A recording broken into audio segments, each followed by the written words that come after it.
Hello everybody, and this is another video on an LPS repair. So the eye on my LPS is damaged, so I am just going to repair it now. So I'm going to get some black paint onto my paintbrush. There we go.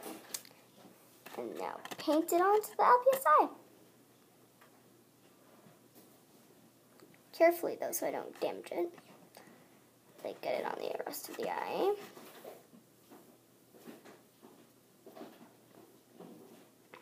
Then use the back of the brush just to spread it out.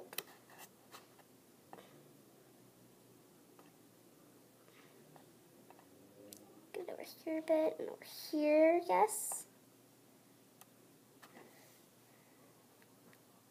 Then just rinse it off a bit. And now I'm just gonna prepare it over here because I got it on the pupil. There we go.